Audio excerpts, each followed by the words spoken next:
कब के बिछड़े हुए हम आज कहाँ आके मिले, जैसे शम्मा से कहीं लो ये झिलमिला के मिले।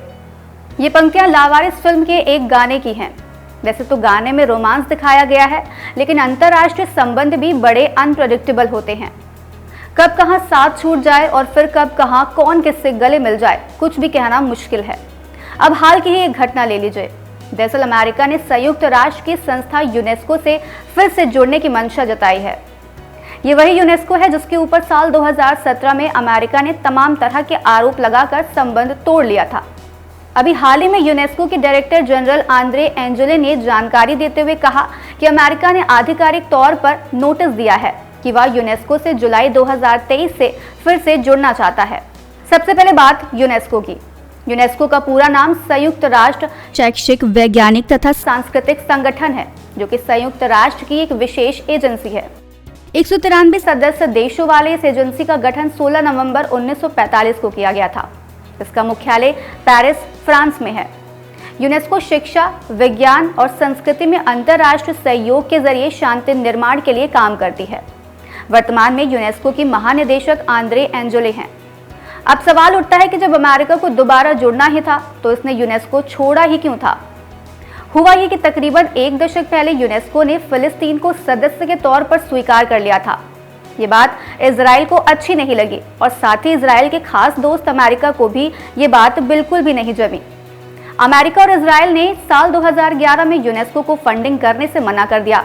इसके बाद 2017 में ट्रंप प्रशासन ने संस्था से खुद को पूरी तरह से अलग कर लिया। अमेरिका यूनेस्को का एक संस्थापक सदस्य है और अतीत में भी एक बार 1984 में यूनेस्को से बाहर निकल चुका था।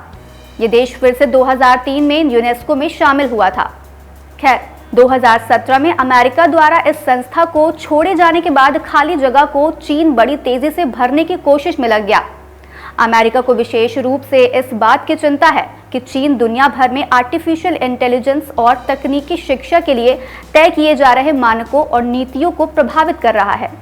जाहिर सी बात है, इससे अंतर्राष्ट्रीय राजनीति में अमेरिकी धमक कम होती जा रही थी। इसी से चिंतित होकर अमेरिका ने एक बार फिर से यूनेस्को में वापसी की इच्छा जताई है। इतना ही नहीं, अमेरिका ने अभी तक यूनेस्को की जितनी भी फंडिंग रोकी थी उसे भी देने के लिए तैयार हो गया है। यानी इसने अपनी बकाया देनदारी को चुकाने का भी इरादा जताया है। गौरतलब है कि अमेरिका को यूनेस्को को 6 करोड़ डॉलर देने हैं, जो पिछले करीब एक दशक से चुकाए नहीं गए हैं। बहरहाल, अमेरिका की इस वापसी से यूनेस्को समेत कई देश काफी खुश नजर आ रहे हैं, क्योंकि इससे संस्था को बहुत बड़ी आर्थिक सहायता मिलेगी, जिसका सकारात्मक असर जलवायु परिवर्तन से निपटने और महिला शिक्षा को प्रोत्साहित करने जैसे कार्यक्रमों पर पड़ने की उम्मीद है।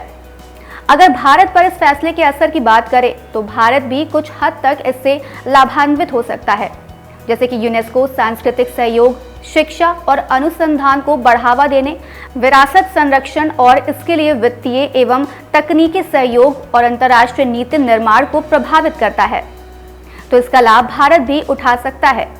भारत में कई ऐसे स्थल, कलाएं और परंपराएं हैं जो यूनेस्को द्वारा संरक्षित की जाती हैं। ऐसे में अगर यूनेस्को आर्थिक तौर पर मजबूत होगा तो भारत को भी इसका फायदा मिलने की उम्मीद है। आज इस एपिसोड में इतना ही। बहुत जल्द हम फिर हाजिर होंगे एक नए एपिसोड के साथ। तब तक के लिए मुझे दीजिए इजाजत। नमस्कार।